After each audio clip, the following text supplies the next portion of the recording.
മലയാളികൾ ലോകത്തിൻ്റെ ഏതെല്ലാം ഭാഗങ്ങളിലുണ്ടോ അവരെല്ലാം വിശദമായിട്ട് ചർച്ച ചെയ്യുന്ന നവകേരളത്തിലേക്കുള്ള കേരളത്തിൻ്റെ ഈ പുതിയ ബഡ്ജറ്റ് അങ്ങനെ ചർച്ച ചെയ്യുന്നതിന് വേണ്ടിയുള്ള ത്രാണിയില്ലാത്ത ഒരു പ്രതിപക്ഷമാണ് കേരളത്തിലുള്ളത്. അതിൻ്റെ ചർച്ച സംഘടിപ്പിക്കുന്നതിന് വേണ്ടിയുള്ള ത്രാണി പോലും ഇല്ല. എന്നിട്ട് അവർ പറയുന്നത് കേരളത്തിൻ്റെ മുഖം തന്നെ മാറ്റിമറിക്കാൻ ശേഷി പര്യാപ്തമായ വിധത്തിലുള്ള ഈ ബഡ്ജറ്റിനെ അവരുടെ ഭാഷയിൽ പറഞ്ഞാൽ പ്രായോഗികമല്ല എന്നാണ് അവരാകെ പറയുന്ന പ്രയോഗം.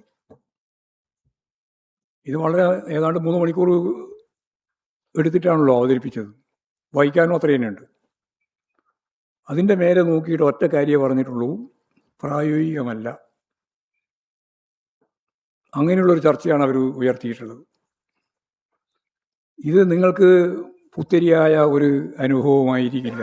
ഞങ്ങൾക്കല്ല എന്ന് ഞാൻ ആദ്യം പറയാതിരുന്നത് നിങ്ങൾക്ക് കൂടി അത് അനുഭവവേദ്യമാണ് എന്നുള്ളത് കൊണ്ടാണ്. കഴിഞ്ഞ LDF സർക്കാരിൻ്റെ ബഡ്ജറ്റിൻ്റെ ഘട്ടത്തിലും ഇത്തരത്തിലുള്ള പ്രസ്താവന തന്നെയാണ് അന്നത്തെ പ്രതിപക്ഷ നേതാവും പറഞ്ഞത്. പേരുമാറ്റം മാത്രമേ ഉള്ളൂ.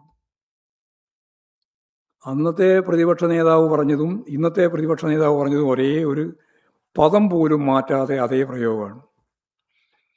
ധനമന്ത്രി അവതരിപ്പിച്ചത് ബഡായി ബഡ്ജറ്റ് തെരഞ്ഞെടുപ്പിൽ ജയിക്കില്ലെന്നുറപ്പായതോടെ അപ്രായോഗികമായ ബജറ്റായി എന്നാണ് ഐസക്കിൻ്റെ ബഡ്ജറ്റിനെ സംബന്ധിച്ച് അന്ന് രമേശ് ചെന്നിത്തല പറഞ്ഞത്.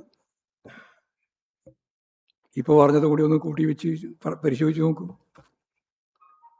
ഇപ്പോൾ പറഞ്ഞത് കൂടി പേരുമാറ്റാണ്. പറഞ്ഞ ആൾ പേരുമാറ്റാണ്. ഈ ബഡ്ജറ്റ് അവതരിപ്പിച്ച ആളുടെ പേരും മാറ്റാണ്.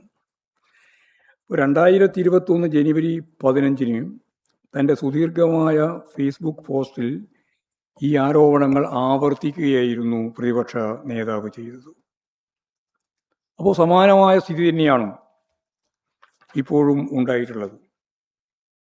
അതാണ് അത് സംബന്ധിച്ച് പറയാനുള്ളത്. UDFകാർക്ക്, പ്രതിപക്ഷക്കാർക്ക് കേരളത്തിൻ്റെ ബഡ്ജറ്റിൻ്റെ ഈ ജനകീയ മുഖം നേരത്തെ ചൂണ്ടിക്കാണിച്ചതുപോലെ ഇടതുപക്ഷ ബദലെന്താണ് എന്നതിൻ്റെ കൃത്യമായ അടയാളപ്പെടുത്തൽ മനസ്സിലാക്കാനേ സാധിക്കുന്നില്ല എന്നുള്ളതാണ് സത്യം. ഇനിയിപ്പോൾ മനസ്സിലാക്കാൻ കഴിയാതെ കൊണ്ട് മാത്രമല്ല, ചർച്ചയ്ക്ക് പോയാൽ കേരളത്തിൻ്റെ വികസനത്തെ സംബന്ധിച്ച് ചർച്ച ചെയ്യേണ്ടി വരുമെന്നുള്ളത് കൊണ്ട് അത് തമസ്കരിക്കാൻ വേണ്ടിയുള്ള ബോധപൂർവമായ പ്രതികരണം.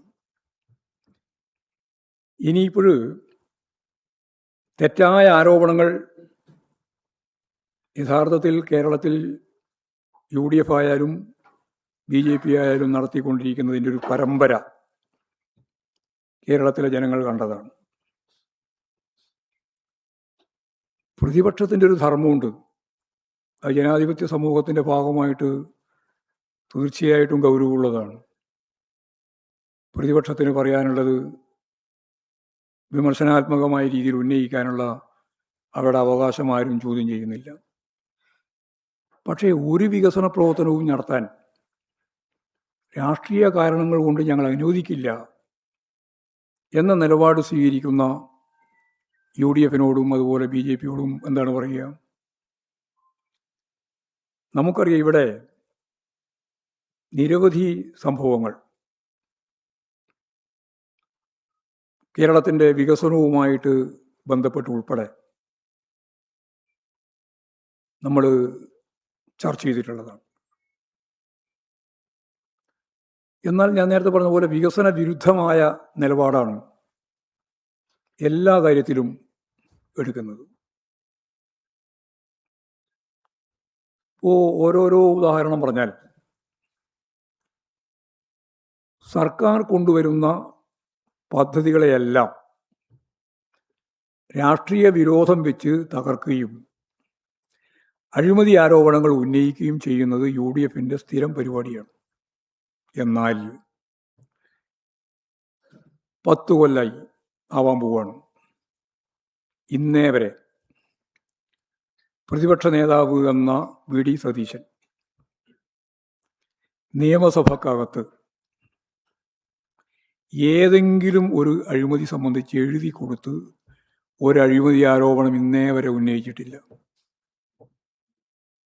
ഒരു കോൺഗ്രസ് നേതാവ് തന്നെ എന്നോട് പറഞ്ഞത് അത് അദ്ദേഹത്തിൻ്റെ കഴിവുകേടാണ് എന്നാണ്. നിങ്ങൾ ആലോചിച്ച് നോക്കൂ, ഒരു അഴിമതി ആരോപണം. ഇപ്പോൾ ഇനി കഴിഞ്ഞ 5 കൊല്ലം വിട്ട 4 കൊല്ലം 4.5 കൊല്ലം 4.25 കൊല്ലമായി ഒരഴിമതി ആരോപണത്തെപ്പറ്റി ഇന്നേ വരെ എഴുതി കൊടുത്ത് അസംബ്ലിക്കകത്ത് ചർച്ച ചെയ്തിട്ടില്ല. ചർച്ച ചെയ്യാൻ അവർക്ക് ഇടയുണ്ടായിട്ടില്ല. എന്നാൽ പുറത്ത് നിരവധി ആരോപണങ്ങൾ അവർ ഉന്നയിച്ചിട്ടുണ്ട്. ഉന്നയിക്കുക മാത്രമല്ല, അവർ കോടതിയിൽ പോയിട്ടുണ്ട്. കോടതിയിൽ പോയിട്ടുള്ള നിരവധി കേസുകളുടെ വിധി വന്ന് കൊണ്ടിരിക്കുകയാണ്. എന്താ ഇപ്പോഴത്തെ സ്ഥിതി? അവര് സർക്കാർ കൊണ്ടുവരുന്ന പുതിയ മെച്ചപ്പെട്ട വികസന പാതയിലൂടെ കേരളം മുന്നോട്ടേക്ക് പോകുന്നതിന് ഉപകരിക്കുന്ന രീതിയിൽ കൊണ്ടുവന്ന ഓരോന്നിനോടും ഇവരെടുത്ത സമീപനം എന്താണ്? ഏറ്റവും പ്രധാനപ്പെട്ടതാണ് കിഫ്ബി. കിഫ്ബി ഏതാണ്ട് 96,000 കോടി രൂപയുടെ പദ്ധതി കേരളത്തിലെ ബഡ്ജറ്റിന് പുറമേ നടപ്പിലാക്കിയിട്ടുള്ള ഒരു സംവിധാനമാണ്. 96,000 കോടി രൂപയുടെ വികസന, അതിലും പ്രത്യേകിച്ച് നിക്ഷേപം, നമ്മുടെ നാഷണൽ ഹൈവേ ഉൾപ്പെടെ എല്ലാറ്റിനും വളരെ മുമ്പന്തിയിൽ നിന്നിട്ട് പ്രവർത്തിച്ചിട്ടുള്ളതാണ് ഈ കിഫ്ബി. അതിനെതിരായിട്ട് കേസ് കൊടുത്തല്ലോ. അതിൻ്റെ ഒപ്പം തന്നെയാണ് പിന്നീട് കെ ഫോണിൻ്റെ പ്രശ്നം വന്നപ്പോൾ കേസ് കൊടുത്തല്ലോ. കോടതി എന്താ ചെയ്തത്? നിങ്ങൾ മാധ്യമങ്ങൾ ഉൾപ്പെടെ കേസിൻ്റെ വിധി അധികം പ്രസിദ്ധീകരിക്കാറില്ല, അത് നിങ്ങൾക്ക് ഇഷ്ടമുള്ളതല്ല.